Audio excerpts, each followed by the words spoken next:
السلام عليكم ورحمة الله تعالى وبركاته. الحمد لله رب العالمين، الصلاة والسلام على أشرف الأنبياء والمرسلين وعلى آله وأصحابه أجمعين ومن تبعهم بإحسان إلى يوم الدين. أما بعد، قال الله تعالى في القرآن الكريم وفي الفرقان المجيد بعد أعوذ بالله من الشيطان الرجيم بقول بسم الله الرحمن الرحيم إلا الذين آمنوا وعملوا الصالحات وتواصوا بالحق وتواصوا بالصبر. وقال نبينا الكريم صلى الله عليه وسلم الدين النصيحة أو كما قال عليه الصلاة والسلام. விண்ணிலே விண்மீன்களை படைத்து மண்ணிலே மாந்தர்களை படைத்து பராமரித்துக் கொண்டிருக்கக்கூடிய எல்லாம் வல்ல அல்லாஹ்விற்கு எல்லா புகழும் உரித்தாட்டுமாக. மேலும் அவனது தூதுவர் ஈருலக நாயகர் முஹம்மது முஸ்தபா ஸல்லல்லாஹு அலைஹி வஸல்லம் அன்னவர்கள் மீதும் அவர்கள் அடிச்சுவற்றை அப்படியே பின்பற்றி வாழ்ந்து கொண்டு இருக்கின்ற சகாபாக்கள், தாபியீன்கள், தபா தாபியீன்கள், நாதாக்கள், ஷுஹதாக்கள், நல்லோர்கள், குறிப்பாக இந்த பயானுக்காக வேண்டி ஒன்று கூடியிருக்கக்கூடிய நம் அனைவர்கள் மீதும் இனி வர இருக்கின்ற அனைவர்கள் மீதும் அல்லாஹ்வினுடைய அன்பும் அருளும் பேர் உதவியும் என்றென்றும் வற்றாது நின்று நிலவட்டுமாக. ஆமீன். அன்பான அல்லாஹ்வினுடையவர்களே, அல்லாஹ் சுப்ஹானஹு வ தஆலா ஒரு மாபெரும் ஒரு பொக்கிஷமாக இந்த உலகத்தை நமக்கு தந்திருக்கின்றார். இந்த உலகத்தை அல்லாஹ் சுப்ஹானஹு வ தஆலா வீணாக விளையாட்டாக படைக்கவில்லை. இந்த உலகத்திலே அல்லாஹ் சுப்ஹானஹு வ தஆலா நம்மளையும் வீணாக விளையாட்டாக படைக்கவில்லை. அல்லாஹ் சுப்ஹானஹு வ தஆலா இந்த உலகத்திலே படைத்திருக்கக்கூடிய அத்தனையுமே மனிதர்களுக்காக. மனிதனை அல்லாஹ் சுப்ஹானஹு வ தஆலா படைத்தது தன்னுடைய மார்க்கத்திற்காக, தீனிற்காக. அந்த தீனினுடைய அடிப்படை அம்சங்களில் ஒன்றுதான் தியாகம். இந்த தீனுடைய வாழ்க்கையில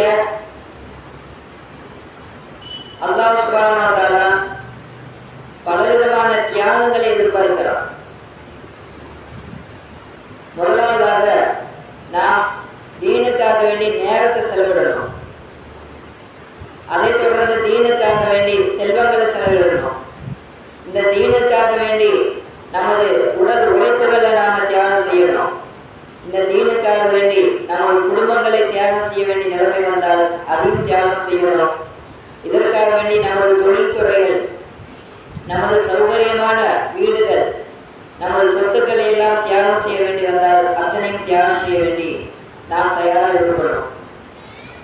அது மட்டுமல்ல, இந்த தீனுக்காக வேண்டி நமது உயிரையும் தியாகம் செய்தே ஆக வேண்டும் அப்படிங்கிற நிலைமை வந்தாலும் நாம் நமது உயிரை அல்லாஹ்விற்காக தியாகம் செய்தே ஆக வேண்டும்.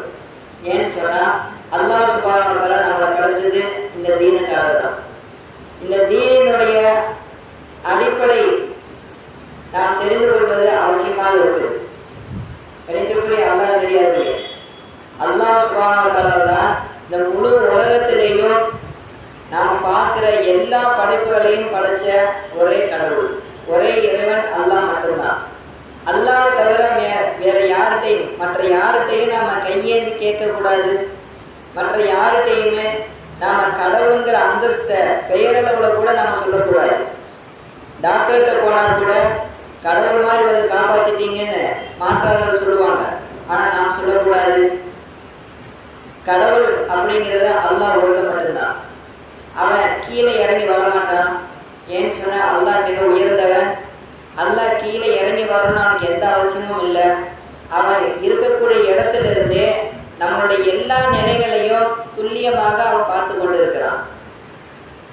நம்ம ஒரே நேரத்தில் ஒரு விஷயத்தை தான் பார்க்க முடியும். ஆனால் அல்லாஹ் சுப்ஹானஹு வ தஆலா ஒரே நேரத்தில் எல்லா விஷயங்களையும் பார்த்து கொண்டிருப்பான். ஒவ்வொருவரும் மனதில் நினைக்கக்கூடிய எல்லா சிந்தனைகளையும் அவன் அறிந்து கொண்டுதான் இருக்கிறான். எல்லோரும் ஒரே நேரத்தில் கேட்கக்கூடிய அத்தனை துவாக்களுக்கும் அவன் ஒரே நேரத்தில் பதிலளித்து கொண்டுதான் இருக்கிறான். ஒவ்வொருத்தவங்களுக்கு ஒவ்வொரு பிரச்சனை வாழ்க்கையில் இருக்கும். அந்த ஒவ்வொரு பிரச்சனைகளிலையும் அல்லாஹ் சுப்ஹானஹு வ தஆலா தனது பார்வையை கவனத்தை செலுத்திக் கொண்டுதான் இருக்கிறான். இணைத்திற்குரிய அல்லாஹ் நிலையர்களே, அப்படிப்பட்ட மகத்தான அல்லாஹ்வை இந்த உலகத்துல கொண்டு வந்து நான் பார்க்கணும் அப்படிங்கிறது சாத்தியமில்லாதது. அல்லாஹ்வை நாம் சந்திக்க வேண்டும், அல்லாஹ்வை பார்க்கணும் அப்படின்னு சொன்னா அல்லாஹ் ஒரு வாய்ப்பாக வச்சிருக்கிறான். நாம் மறுமைக்கு போனோம்னு சொன்னா இன்ஷா அல்லாஹ் மார்க்கத்தின்படி வாழ்ந்து மார்க்கத்தின் பிரகாரம் நாம் அல்லாஹ்வை திருப்திப்படுத்த நிலையில் மௌத்தானன்னு சொன்னா நாளை மறுமையில நிச்சயமாக அல்லாஹ்வை நாம பார்க்க முடியும். சொர்க்கத்துல அல்லாஹ் சுப்ஹானஹு வ தஆலா சொர்க்கவாசிகளை சந்தோஷப்படுத்துறதுக்காக வேண்டி அல்லாஹ் சொன்ன முறைப்படி வாழ்ந்ததுனால அந்த சொர்க்கவாசிகளை அல்லாஹ் இன்னும் அதிகமாக சிறப்புப்படுத்தணும், கண்ணியப்படுத்தணும், அவங்கள நான் சந்தோஷப்படுத்தணும் அப்படின்றதுக்காக வேண்டி ஒரு உருவமாக அல்லாஹ் தன்னை ஆக்கி கொண்டு வந்து வெளிப்படுத்தி காட்டுவான். அப்போதான் அல்லாஹ் பார்க்க முடியும். கணித்தவர்களே, அல்லாஹ் சுப்ஹானஹு வ தஆலா உருவங்கள் இல்லாதவன், ஆரம்பம் இறுதி இல்லாதவன். நமக்கெல்லாம் ஆரம்பம் இருக்கும், என்னைக்கு பிறந்தோம் அப்படிங்கிற ஆரம்பம் இருக்கும். இறந்தவங்களுடைய டேட்டை சொல்லிடுவோம், இப்போ பிறந்தாரு இப்போ இறந்தாருன்னு நம்ம சொல்லிடுவோம். அது மாதிரி அல்லாஹ்வுக்கு சொல்ல முடியாது. அல்லாஹ்வை தவிர மற்ற எல்லோருக்கும் நாம வயதை, பிறப்பு இறப்பினுடைய அந்த டேட்டை நம்மளால சொல்ல முடியும். ஆனால் அல்லாஹ்வுக்கு சொல்ல முடியாது. அதுதான் படைத்த இறைவனுக்கும் படைக்கப்பட்ட அனைத்து படைப்பினங்களுக்கும் உண்டான வித்தியாசம். நாம் யோசிச்சு பார்க்கலாம். ஆதம் அலைஹிஸ்ஸலாம் ஃபர்ஸ்ட் படைச்சாங்க. ஆதம் அலைஹிஸ்ஸலாத்துக்கு முன்னாடி யாரு மனுஷங்க யாரும் இல்லை. முதல்ல அல்லாஹ் ஆதம் அலைஹிஸ்ஸலாத்தை தான் படைக்கிறான், மனிதர்கள். அது மாதிரி ஒவ்வொரு படைப்புகளுக்கும் ஆரம்பமாக அல்லாஹ் படைச்சிருக்கான். ஆனா அல்லாஹ்விற்கு ஆரம்பம் அப்படிங்கிறது கிடையாது. இதை நாம கவனமாக சிந்திச்சு பார்த்தாலே தெரியும். நாம எப்படி ஒரு 2 வீலரை தயாரிக்கிறோம் அல்லது ஒரு சாப்பாடு செய்யறோம்னு சொன்னா அதனுடைய செய்முறைகள் எல்லாம் நம்ம தெரிஞ்சிருப்போம். ஆனா அந்த சாப்பாடு நம்மளை கேள்வி எனக்கு கேட்காது. அந்த சாப்பாடு என்னையே இப்படி செஞ்சீங்க அப்படி செஞ்சீங்கன்னு சொல்லி சாப்பாடு கேட்காது. அப்படி கேட்கறதுக்கு அதுக்கு எந்த ரைட்ஸும் கிடையாது. அதுபோல நாம் உருவாக்கக்கூடிய எந்த ஒரு பொருளாக இருந்தாலும் சரி, நம்மை சௌரியத்துக்கு தான் நாம் அதை வந்து யூஸ் பண்ணுவோம், பயன்படுத்துவோம். அது நம்மளை ஏற்று கேள்வி கேட்டுச்சுன்னு சொன்னால் அதை நாம் உடச்சிடுவோம், அதை நம்ம அடியோடு இல்லாமல் ஆக்கிடுவோம். நினைச்சிருக்கல அதுபோல தான் அல்லாஹ் சுப்ஹானஹு வ தஆலா தான் நம்மளை படைச்சிருக்கிறான். அல்லாஹ்வினுடைய இஷ்டம், நம்மளை என்ன வேணாலும் செய்யலாம் அப்படிங்கிறது அல்லாஹ்வினுடைய உரிமையில் உள்ளது. நமக்கு அல்லாஹ்வை அதிகாரம் பண்ணக்கூடிய, அல்லாஹ்வை கட்டுப்படுத்தக்கூடிய எந்த ஒரு பவரும் நம்மள்ட்ட இல்லை. ஏன்னா நம்மெல்லாம் படைக்கப்பட்டவங்க. சிந்திச்சு பார்த்தா தெரியும். இப்போ நீங்களும் நானும் ஆசைப்பட்டு தாயினுடைய கருவறையில் உருவாகலை. இப்போ நம்மெல்லாம் ஆசைப்பட்டு நமக்கு பிடிச்ச மாதிரி ஒரு தோற்றத்தில் நாம் இருக்கலை. நாம் முன்கூட்டியே துவா செஞ்சு இது மாதிரியான ஒரு வாழ்வியல் முறையில் நம்ம வாழ்ந்து கொண்டு இருக்கல. அல்லாஹ் நாடுனா நாம் தாயினுடைய கருவறையில் உருவாக ஆரம்பித்தோம், பிறகு குழந்தையாக பிறந்தோம். அல்லாஹ் நாடுனா ஒவ்வொரு வருடமும் வளர்ச்சி அடைந்து கொண்டே இருந்தோம். இப்போ ஒவ்வொருத்தவங்களும் அவங்கவுங்களுடைய தரத்தில் நிலையில் இருக்கிறோம். நினைத்திருக்கிறீர்களே, ஆக அல்லாஹ் நாடும் பொழுது ஒவ்வொருவரும் பிறக்கிறோம், அல்லாஹ் நாடும் பொழுது ஒவ்வொருவரும் இறக்கிறோம். இது அல்லாஹ்வினுடைய நியதி, அவனுடைய ஏற்பாட்டின்படி உள்ளதுதான். நினைத்திருக்கிறீர்களே, ஆக அல்லாஹ் சுப்ஹானஹு வ தஆலா நாம் சிந்திக்கக்கூடிய அத்தனை சிந்தனைகளை விட்டும் அப்பாற்பட்டவர். அல்லாஹ் இந்த உலகத்தில் ஒரு மார்க்கம் அப்படிங்கிற தீன் அப்படிங்கிற ஒரு வழிமுறையை நடைமுறைப்படுத்தி காட்டணும் அப்படிங்கிறதுக்காக வேண்டி மனிதர்களை தான் அல்லாஹ் தேர்வு செய்கிறான். ஆரம்பத்தில் ஒவ்வொரு படைப்புகளையும் அல்லாஹ் கேட்டு பார்த்தான். வானத்தை கேட்டான், வானம் மறுத்துருச்சு. பூமி கேட்டான், பூமி மறுத்துருச்சு. மலைகளை கேட்டான், மலையும் மறுத்துருச்சு. நான் தூள் தூளாயிருவேன். ஒவ்வொரு படைப்பும் சொல்லுது, நாங்கள் பயந்து எங்கள் பயத்தில் நாங்கள் தூள் தூளாக அழிஞ்சு போயிடுவோம். இந்த மார்க்கத்தை பின்பற்றி அதை நடைமுறைப்படுத்தி எங்களால் வாழ முடியாதுன்னு சொல்லி எல்லா படைப்புகளும் ஒதுக்கிட்டாங்க. கடைசியில் அந்த படைப்பு அல்லாஹ் சுப்ஹானஹு வ தஆலாவுடைய அந்த மார்க்கத்தை பொறுப்பில் எடுத்தது யாருன்னு சொன்னால் மனிதர்கள். அந்த மனிதன் பொறுப்பில் எடுத்துட்டான், இருந்தாலும் அவன் மாறு செய்கிறான்னு நல்லா சொல்லி காட்டுறான். என்னைக்குரியவர்களே, அல்லாஹ் சுப்ஹானஹு வ தஆலா நம்மளை ஃபஸ்ட்டு எங்கே வச்சுருந்தான்? ஆலமே அருவா ரூபங்களினுடைய உலகத்தில் அல்லாஹ் வச்சுருந்தான். ஒரே நேரத்தில் தான் அல்லாஹ் எல்லாத்தையும் படைச்சான். நம்ம எல்லாருக்கும் நியாயப்படி பார்த்தா ஒரே வயசு தான். ரூபுகள் ஒன்று சூழ்ந்து இருக்கக்கூடிய உலகத்தில் அல்லாஹ் நம்மளை வச்சிருந்தான். அல்லாஹ் ரூஹ் அப்படிங்கிறத தன்னிடத்திலிருந்து தான் அல்லாஹ் எடுக்கிறான். அல்லாஹ் என்பவன் மிகப்பெரிய ஒளிமயமானவர். அல்லாஹ் தன்னிடத்திலிருந்து ரூஹ் அப்படிங்கிற ஒரு ஆத்மாவை ஒரு சின்ன ஒரு பீஸாக அவன் எடுக்கிறான், சின்ன துளி. அந்த ரூஹை தான் மனிதர்களாகிய நமக்கு அல்லாஹ் ஊதுறான். நினைத்திருக்கிறவர்களே, ஒவ்வொரு மனிதர்களும் குழந்தைகளாக இருக்கும் பொழுது அந்த ரூஹ் உடனே ஊதப்படாது. அல்லாஹ் சுப்ஹானஹு நாடக்கூடிய சில மாதங்கள் கழித்து தான் அந்த ரூஹ் ஊதப்படும். அதற்கு பிறகுதான் அந்த ரூஹினுடைய அடிப்படையில் மனிதர்களுக்கு சிறப்புங்கிறது கிடைக்கும். இன்னைக்கு உலகத்தில் எல்லா படைப்புகளையும் அல்லாஹ் படைச்சிருக்கிறான். அதுகளுக்கெல்லாம் என்ன இருக்குது? உயிர் இருக்குது. ஆனால் ரூஹ் கிடையாது. நமக்கும் உயிர் இருக்குது, ஆனால் ரூஹ் கிடையாது. உயிர் வேற, ரூஹ் வேற. ஆனால் அல்லாஹ் சுப்ஹானஹு வ தஆலா தூக்கத்தினுடைய நேரத்தில் நம்மளுடைய ரூஹ் மேலே போயிடுது. திருப்பி நாம் எந்திரிக்கும் போது அந்த ரூஹ் நமக்குள்ளே வந்துடுது. அதை தனித்தனியாக மனிதர்கள்ட்ட படைச்சிருக்கிறான்.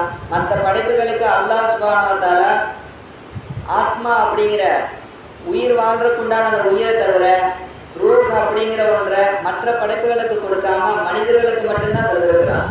நினைத்திருக்கிறீர்களே, மனிதர்களாகிய நமக்கு அல்லாஹ் அந்த ரூஹை ஊதி அதன் மூலமாக சிறப்புப்படுத்தி இருக்கிறான்.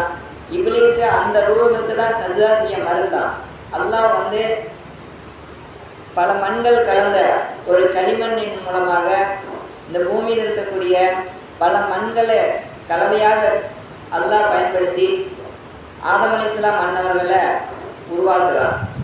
பிறகு அல்லாஹ் சுப்ஹானஹு வ தஆலா ரூஹை தாம்பூரத்திலிருந்து ஊதின பிறகு அது உடம்புல போய் எல்லா இடத்துலையும் ஃபிட்டிங் ஆயிடுச்சு. அது செட்டில் ஆன பிறகு எப்படி நம்ம வண்டியை ஆன் பண்ணுறோம், சாவி போட்டு நம்ம ஆன் பண்ண பிறகு வண்டி ஸ்டார்ட் ஆகும்போது ஒரு சவுண்டு கொடுக்கும். அப்புறமா அது ஸ்டார்ட் ஆனதுக்கு பிறகு ஒரு நிதானமாயிடும். அந்த சவுண்டு ஸ்மூத்தாக இருக்கும். ஆனால் ஸ்டார்ட் ஆகும்போது ஒரு சவுண்டு வரும். அதுபோல் ஆதம் அலைஹிஸ்ஸலாம் மன்னர்களுக்கு அந்த ரூஹை ஊதும் போது அது உள்ளே போய் ஒரு நிலையில் அடையிறதுக்காண்டி கொஞ்சம் நேரம் அது போய் நிலையில் ஃபுல்லாக அடைஞ்சு செட்டில் ஆனதுக்கு பிறகு தும்புனாங்க. ஆதம் அலைஹிஸ்ஸலாம் முதல்ல உள்ளே போய் எல்லாம் செட்டில் ஆன பிறகு என்ன செஞ்சாங்க? முதல்ல தும்புனாங்க. அப்போ தான் தும்புனதுக்கு ஆதம் அலைஹிஸ்ஸலாம் மன்னர்களுக்கு அல்லாஹ் சொல்லித்தரான், நீங்கள் அல்ஹம்துலில்லாஹ் சொல்லுங்கள். முதல்ல ஆதம் அலைஹிஸ்ஸலாம் என்ன சொன்னாங்க? அல்ஹம்துலில்லாஹ், அல்லாஹ்வுக்கே எல்லா புகழும் சொன்னாங்க. இந்த ரூஹை தனக்கு கொடுத்தானே அதற்காக வேண்டி அல்லாஹ் நன்றி செலுத்த சொல்கிறான். பாருங்க, ஆப்ரேஷன் பண்ணுறாங்க, ஹார்ட் சர்ஜன், எவ்வளோ பெரிய பிரச்சனை. கால் ஆப்ரேஷன் இருக்குது, வயிற்று ஆப்ரேஷன் இருக்குது, தலை ஆப்ரேஷன் இருக்குது, எவ்வளோ பிரச்சனை ஹாஸ்பிட்டலில் பார்க்குறோம். ஒவ்வொரு அந்த ஆப்ரேஷனுடைய அந்த வார்டுக்கு போய் பார்த்தா தெரியும், அந்த ஆப்ரேஷன் தியேட்டரில் எவ்வளோ கொடுமையான முறையில் ஒவ்வொரு உறுப்புகளும் அறுக்கப்படும், அதில் உறுப்புகள் மாற்றப்படும், இரத்தங்கள் வெளியெடுத்து புதிய இரத்தங்கள் கொடுக்கப்படும். எவ்வளோ விஷயங்களை நாம் பார்க்குறோம். அல்லாஹ்வுடைய படைப்புகளை டாக்டர்கள் அந்த நேரத்தில் அவங்க பார்க்குறாங்க. இப்போ நம்ம பார்க்குறோம், அல்லாஹ் சுப்ஹானஹு வ தஆலா இவ்வளோ பெரிய ஆப்ரேஷனோட நேரத்தில் கூட மயக்க ஊசியை பயன்படுத்துகிறாங்க. ஏன்? அந்த வலி தெரியக்கூடாது அப்படிங்கிற காரணம். நினைத்திருக்கிறீர்களே, ஆனால் அந்த நேரத்தில் கூட இதயம் நிற்கிறது இல்லை, இதயம் துடிச்சிட்டே தான் இருக்கும். பாருங்க, இதயத்தை அறுத்து ஆப்ரேஷன் பண்ணுறாங்க ஹார்ட் சர்ஜன், அல்லது வேறு ஏதாவது உறுப்புகளை அறுக்கிறாங்க, வயிற்றில் ஆப்ரேஷன் அல்லது தலையில் ஆப்ரேஷன், கால் ஆப்ரேஷன், எந்த ஒரு உறுப்பை ஆப்ரேஷன் செஞ்சாலும் சரி இதயத்தினுடைய துடிப்பு நிற்கிறது இல்லை, துடிச்சிக்கிட்டே தான் இருக்குது. நினைத்திருக்கிறீர்களே, ஒரு இதயத்தினுடைய அந்த துடிப்பு அது ஃபாஸ்ட் எப்படி இருக்குன்னு கேட்டிங்கன்னா 3 கிலோமீட்டர் வரைக்கும் இருக்குமா அதனுடைய ஒரிஜினல் துடிப்பு.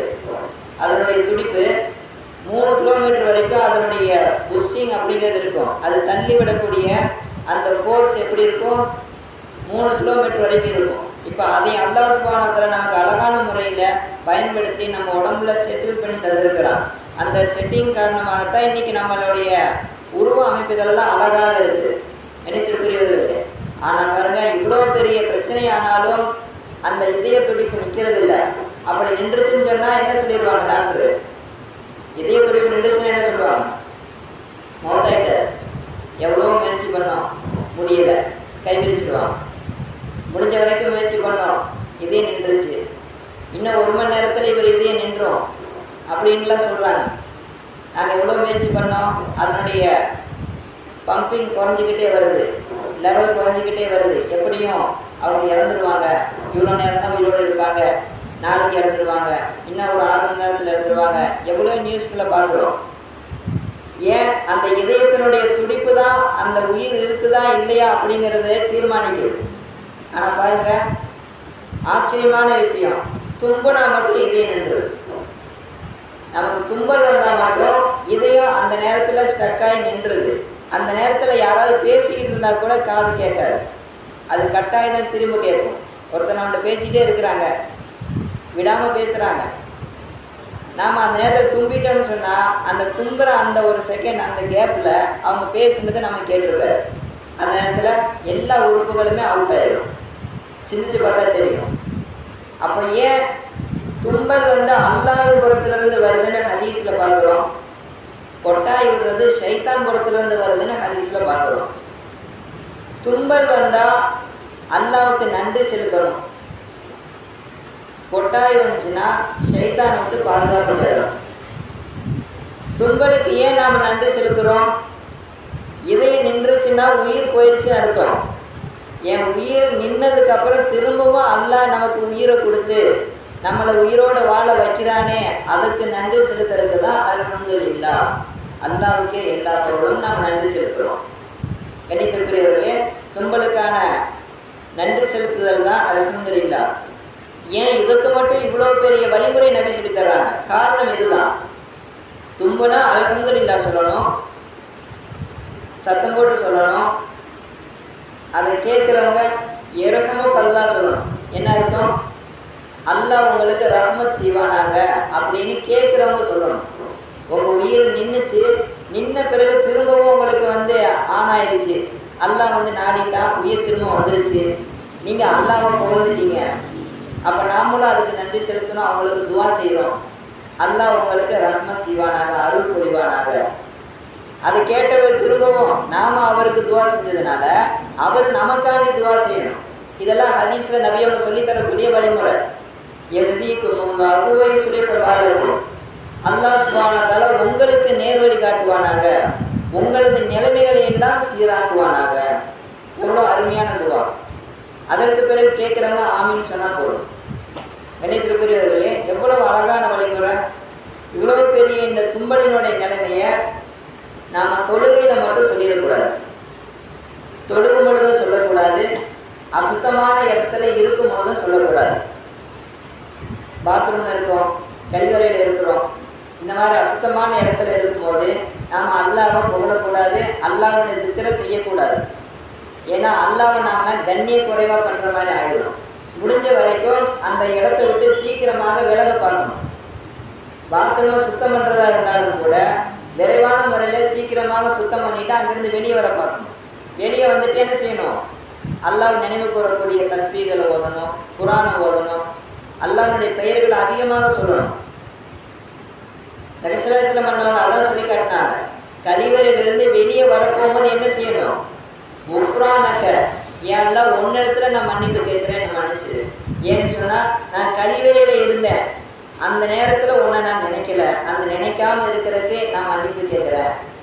நினைக்கவும் கூடாது, அந்த நினைக்காம இருக்கிறதுக்காக வேண்டி மன்னிப்பும் கேட்கணும். நினைக்கிறவர்களே, ஏன் நினைக்கக்கூடாது? அது அசுத்தமான இடம், அந்த இடத்துல அல்லாஹ்வை நாம் நினைவு கூறக்கூடாது. அப்போ ஏன் வந்து மன்னிப்பு கேட்குறோம்?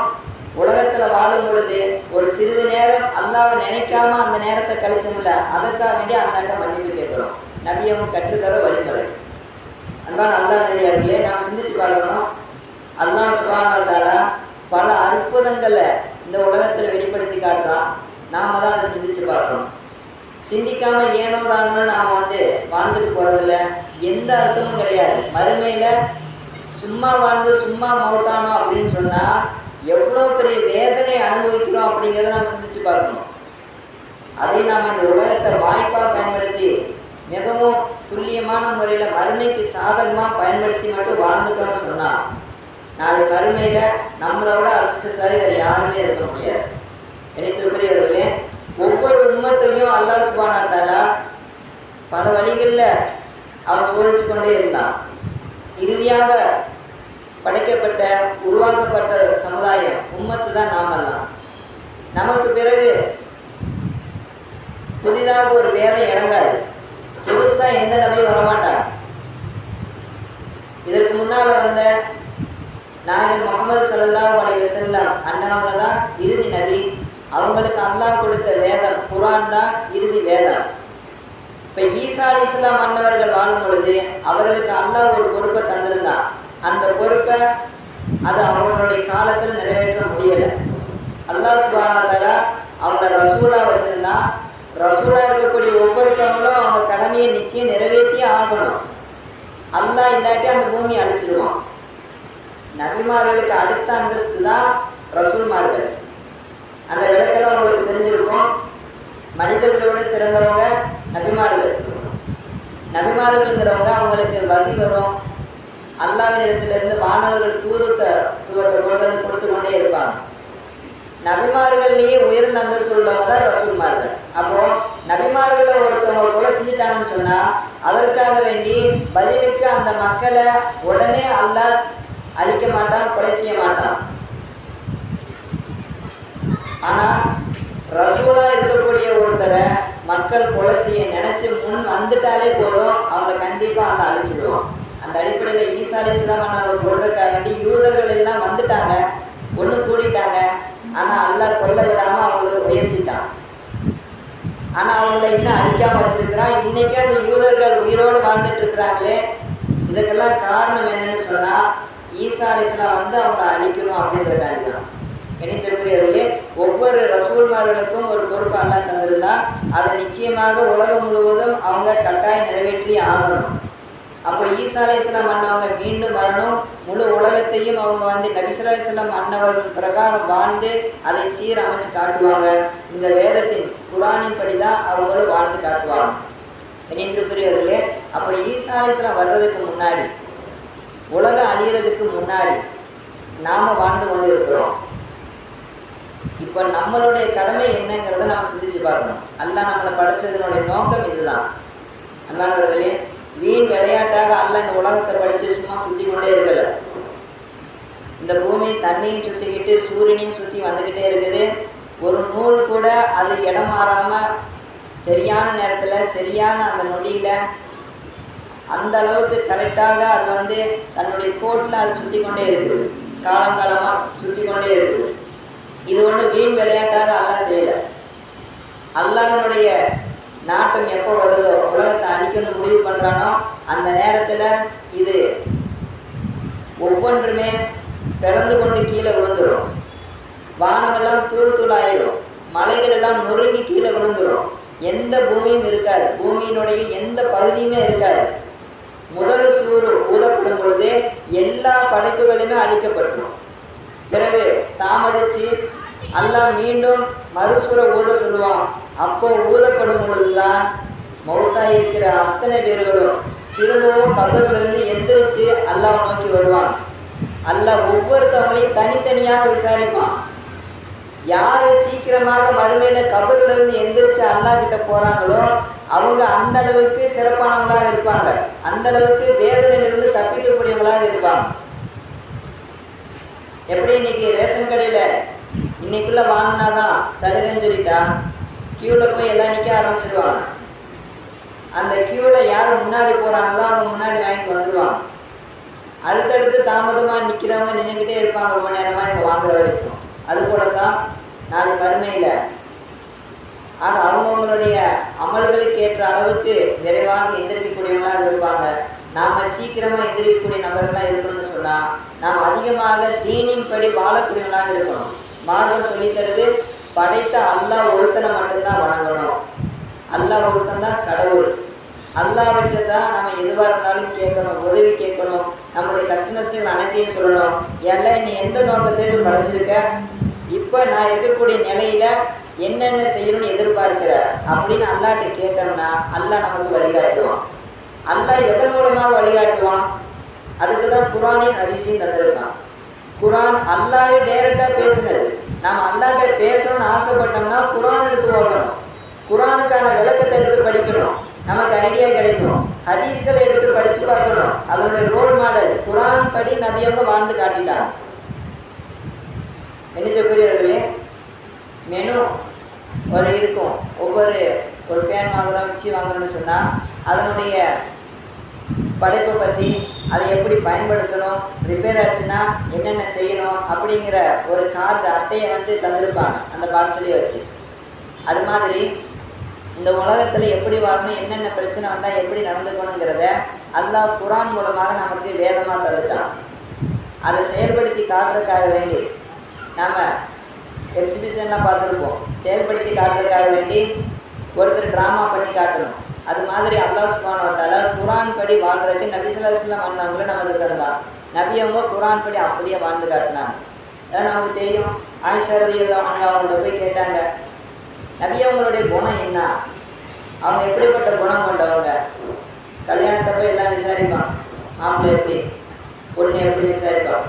பெரியவர்களே, நபி ஸல்லல்லாஹு அலைஹி வஸல்லம் அண்ணவங்களை பற்றி விசாரிக்கிறாங்க. நபி அவங்க எப்படிப்பட்டவங்க, அவங்க குணம் என்ன?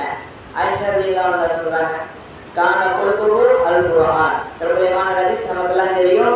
அவங்க குணம் என்னன்னா குர்ஆன் தான். குர்ஆன் தான் அவங்க குணமாக இருந்துச்சு. அப்போ குர்ஆன் படி நாம் வாழணுங்கிறது தான் நாம் தெளிவாக விளங்கி கொள்ள வேண்டிய விஷயம். எல்லாருக்குமே குர்ஆன் பொதுவானது, எல்லாருக்குமே நபி ஸல்லல்லாஹு அலைஹி வஸல்லம் அவங்க பொதுவானவங்க. கணித்தவர்களே, யார் யார் எவ்வளவு குர்ஆனை அணுகிறோமோ அந்த அளவுக்கு அல்லாஹ் குர்ஆன் மூலமாக வழிகாட்டிக்கிட்டே இருப்பான். யார் யார் எந்த அளவுக்கு ஹதீஸ் அணுகிறோமோ அந்த அளவுக்கு அல்லாஹ் நமக்கு சுன்னத்தானவர்கள் எப்படி வாழ வழிகாட்டி கொண்டே இருப்பான்.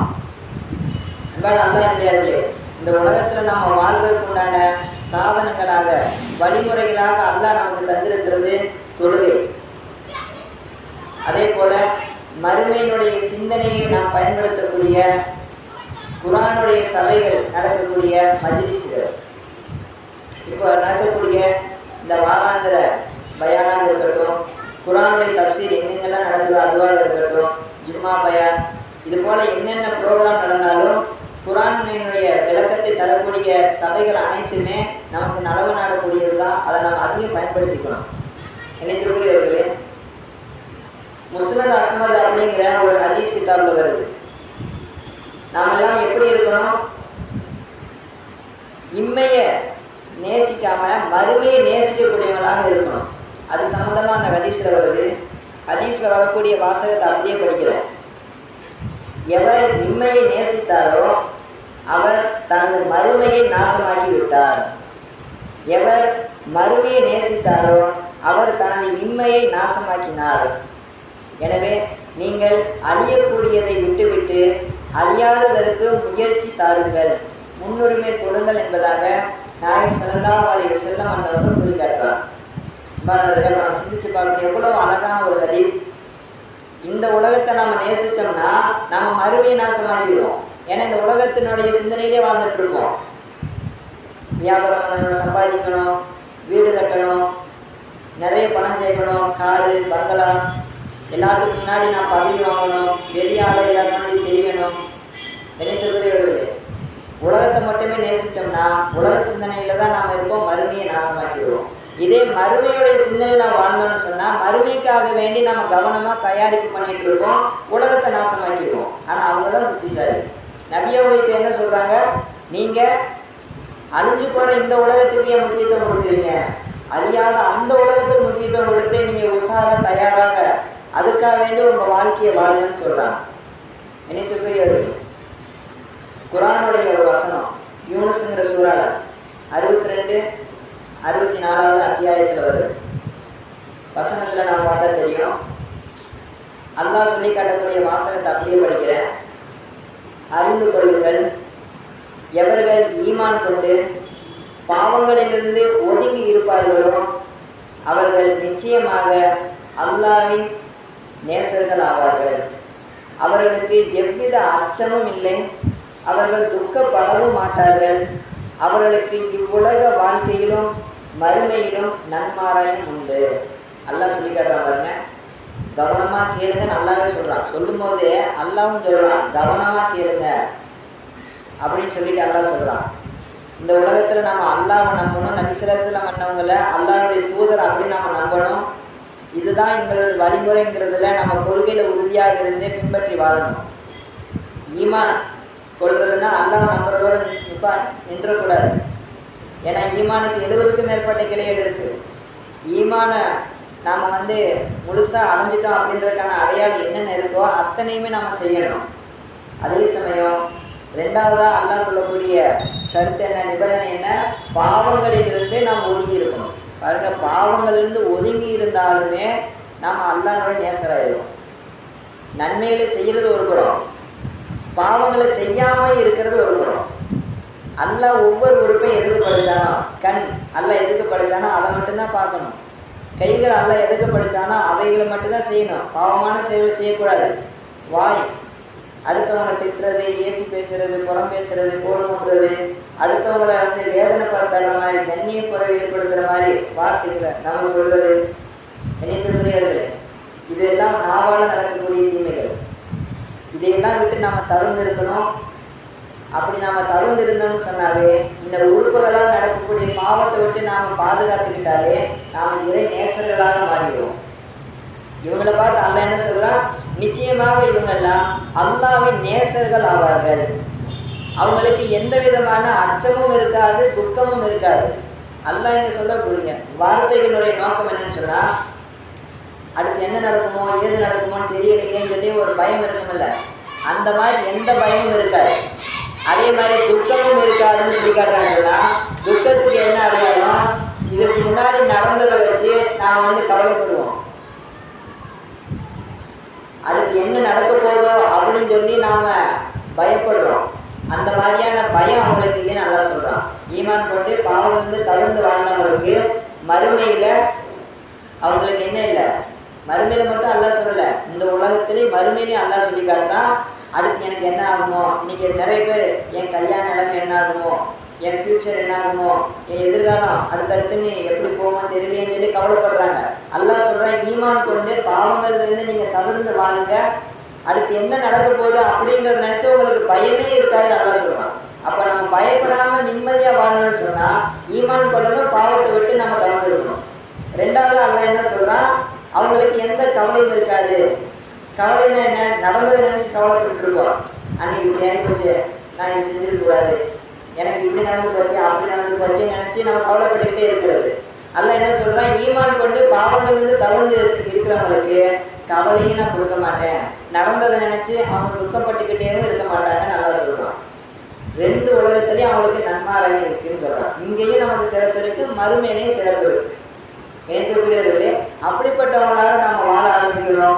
அது மட்டுமல்ல, சகாபாக்கள் எல்லாம் எப்படி வாழ்ந்தாங்க அப்படிங்கிறத நாம் சிந்திச்சு பார்த்தா நம்மளுடைய வாழ்க்கையில் ஒரு ஐடியா கிடைக்கும். சில சம்பவங்களோட இந்த பயானம் சீக்கிரமாக முடிச்சுக்கலாம். நபி ஸல்லல்லாஹு அலைஹி வஸல்லம் அண்ணவங்க ஒரு போருக்காண்டி போகிறாங்க, உஹது யுத்தம். அந்த உஹது யுத்தத்துக்கு முன்னாடி தான் உபய் இப்னு கலப் அப்படிங்கிறவர் நபி ஸல்லல்லாஹு அலைஹி வஸல்லம் அண்ணவங்களை நான் கண்டிப்பாக கொன்றுவேன் அப்படின்ற ஒரு வைராக்கியத்தில் போகிறான். நபி அவங்களை கொன்றலான்ட்டு அவன் முன்கூட்டியே ரொம்பவும் கவனமாக எதிர்பார்த்து காத்துக்கிட்டு இருக்கிறான். அதற்கு பிறகு உஹது போர் நடக்குது. உஹது போரில் நபி அவங்களை நான் எப்படி கொன்னே தீருவேன் அப்படின்னு சொல்லிட்டு அந்த உபை அப்படிங்கிறவன் கொல்றக்காண்டி வர்றான்.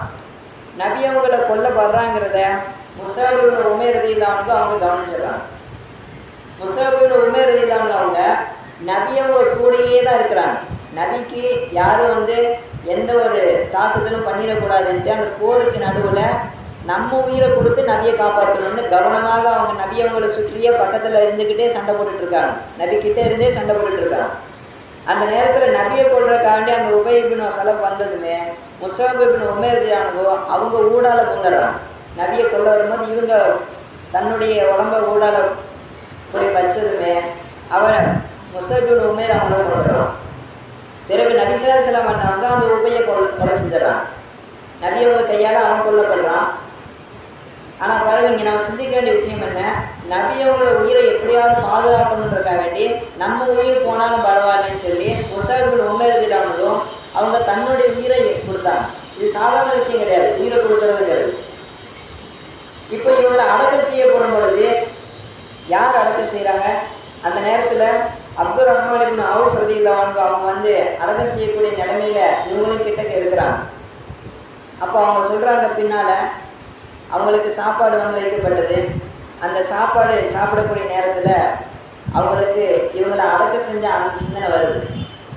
முஸஅப் இப்னு உமைர் ரலியல்லாஹு அவங்கள அடக்கம் செஞ்ச அந்த ஞாபகம் வந்துக்கிட்டே இருக்கு. அவங்க என்ன சொல்கிறாங்கன்னா, என்னை விட முஸஅப் ரொம்ப சிறந்தவராயிட்டாரு, அவர் மரணிக்கக்கூடிய நேரத்தில் என்னோட அதிக அந்தஸ்துடையவராக மாறிட்டாருன்னு சொல்லி இவங்க அதை நினச்சி கவலைப்பட்டு இருந்தாங்க. ஏன்னு கேட்கும்போது அவங்க சொல்கிறாங்க, அவர் மௌத்தாகும் போது தன்னுடைய உயிரை நபியோட உயிரை பாதுகாக்கிறதுக்காக வேண்டி தான் அவர் வந்து கொடுத்தாரு. அதே சமயம் அவர் அடக்கம் செய்ய போகும்போது பார்த்தா ஒரு சால்வை தவிர ஒரு சால் மட்டும்தான் இருந்துச்சு அவர் உடம்பு போத்துறதுக்கு, வேறு துணியே இல்லை. நம்மளாம் இன்னைக்கு இறந்தாங்கன்னு சொன்னால் அவங்க வந்து கஃன் தஃன் செய்கிறோம், குளிப்பாட்டி அவங்களுக்கு வந்து கஃன் துணிட்டு தொலை வச்சு அடக்கம் செய்கிறோம். ஆனால் அந்த கஃன் துணி அவங்கள போத்துற அளவுக்கு கூட இல்லை, ஒரே ஒரு சால் மட்டும்தான் இருந்துச்சு. அதே மாதிரி ஹம்சாவோ அதல்லாத மற்ற சகாபியோ அவங்களே அடக்கம் செய்ய போகும்போது ஒரே ஒரு சால் மட்டும்தான் இருந்துச்சு. அவங்களும் என்னோட சிறந்தவங்களாயிட்டாங்க. ஏன்னா மௌத்தாகும் பொழுது அல்லாஹ்வுக்காண்டி ஷஹீதானாங்க, உயிரை கொடுத்தாங்க. ஆனால் அவங்க உடம்பு மறைக்கிறதுக்கு கூட போதுமான துணியும் இல்லை.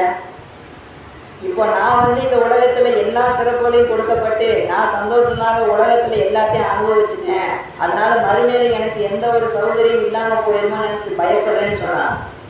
ஹம்சா ரலியல்லாஹு அவங்க முகத்துலையும் முஸஅப் ரலியல்லாஹு அவங்க முகத்துலையும் இவங்க பார்த்துட்டு தன்னுடைய நிலைமையை நினச்சி வருத்தப்படுறாங்க. ஏன்னா அப்துல் ரஹ்மான் இப்னு அவுஃப் ரலியல்லாஹு மிகப்பெரிய செல்வந்தர். ஆனாலும் அவர் எல்லாத்தையும் எடுத்து கொடுத்துக்கிட்டே இருப்பார். நல்லா சம்பாதிப்பார், சம்பாதிச்சு அடுத்தவங்களுக்கு கொடுத்துக்கிட்டே இருப்பார். இணையத்திற்குரிய அல்லாஹ் நல்லடியார்களே, இப்போ நாம் சிந்திச்சு பார்க்கணும், இதை நினச்சி அவங்க அழுதுகிட்டே இருந்தாங்க, நாளை மறுமையில ஏன் நிலைமை என்ன இருக்கும் அப்படின்னு. இன்னைக்கு செல்வந்தர்கள்லாம் என்ன யோசிக்கணும், மறுமையில எதையும் நான் அனுபவிக்காமல் போயிருமோன்னு பயந்து இந்த உலகத்திலேயே மற்றவங்களுக்கு உதவி செய்ய ஆரம்பிச்சிடணும். ஏழையாக இருக்கிறவங்க நடுத்தரமாக இருக்கிறவங்களாம் என்ன யோசிக்கணும், இதுதான் அல்லாஹ் நம்ம கொடுத்த கிஃப்ட்டுன்னு பயன்படுத்தி மறுமையில நம்ம வாழ்க்கை சிறப்பாக இருக்கணும்னு சொல்லி இதே நிலைமைகளை தான் அதிகமாக விரும்புகிறோம். இணைக்கக்கூடியவர்களே, அடுத்தது தொழுகையில் நம்ம பார்த்தோம்னு சொன்னால் சகாபாக்கள் கவனமாக இருப்பாங்க. மறுமைக்காக வேண்டி நாம் வெற்றி பெறக்கூடிய விஷயத்தில் தொழுகை முக்கிய காரணமாக இருக்குது. அபூபக்கர் ரலியல்லாஹு அப்துல்லா இப்னு ஸுபைர் ரலியல்லாஹு இவங்க தொழுகையெல்லாம் ரொம்பவும் கவனமாக இருக்கும். எப்படி இருக்குன்னு சொன்னால், ஒரு பூமியில் அந்த தரையில் மரம் எப்படி சிக்கிக்குச்சுன்னா அசைக்க முடியாதோ அது மாதிரி இவங்க தொழுவாங்கன்னு சொல்கிறாங்க. அவங்க தொழுகை நின்றுட்டா பூமியை விட்டு அசையாமல் அப்படியே நிற்பாங்க. ஒரு குச்சி எப்படி பூமியில் குத்தின பிறகு அது வந்து டைட்டாக மாட்டிக்கிச்சுன்னா அசைய முடியாமல் ஸ்ட்ராங்காக இருக்குமோ அது மாதிரி இவங்க தொழுகை இருக்குமா. அது மட்டும் இல்லாமல் அப்துல்லா இப்னு ஸுபைர் ரலியல்லாஹு அவங்க தொழுகை பற்றி இன்னும் சிறப்புகள் சொல்லப்படுது. அவர் ருக்கு சஜ்தால போனான்னு சொன்னால் ரொம்ப நேரமாக இருப்பார். அதனால் பறவைகள் எல்லாம் வந்து அவர் மேலே உட்காந்துட்டு ரொம்ப நேரத்துக்கு பிறகு அதுவே எந்திரிச்சு போகும், அந்த அளவுக்கு அசையாமல் இருப்பார். ஒரு முறை பள்ளியாசில் அவர் தொழுதுட்டு இருக்கக்கூடிய அந்த செவுத்துல ஏவுகணை வந்து விழுகுது, வெடிக்குது, செவுரில் இடித்து விழுகுது. அது கூட அவருக்கு தெரியல. தொழுது முடிச்சுட்டு பார்க்குறாரு ஏதோ விழுந்திருக்குன்னு. இணையத்துக்குறையிலே தொழுகையில் இருந்ததுனால ஏவுகணை வெடிச்சது கூட தெரியல. அது மட்டும் இல்லாமல் ஒரு முறை தொழுதுட்டு இருக்கும்போது கூரையிலிருந்து ஒரு பாம்பு மேலேருந்து தொங்கிட்டு இருக்குது, கீழே விழுகுது.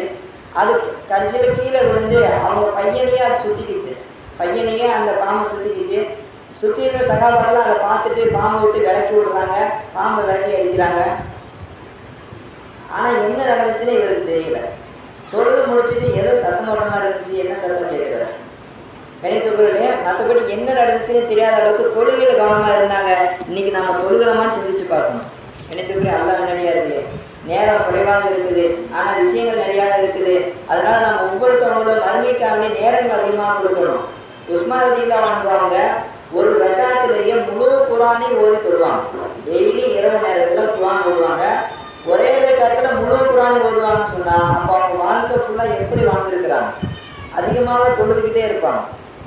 அலி ரலியல்லாஹு அன்ஹு அவங்க தொழுகை பற்றி சொல்லும் பொழுது அவ்வளோ சொல்லி காட்டுறாங்க. அவங்களுடைய தொடையில அம்பு ஈட்டிலாம் குத்தப்பட்டுச்சு.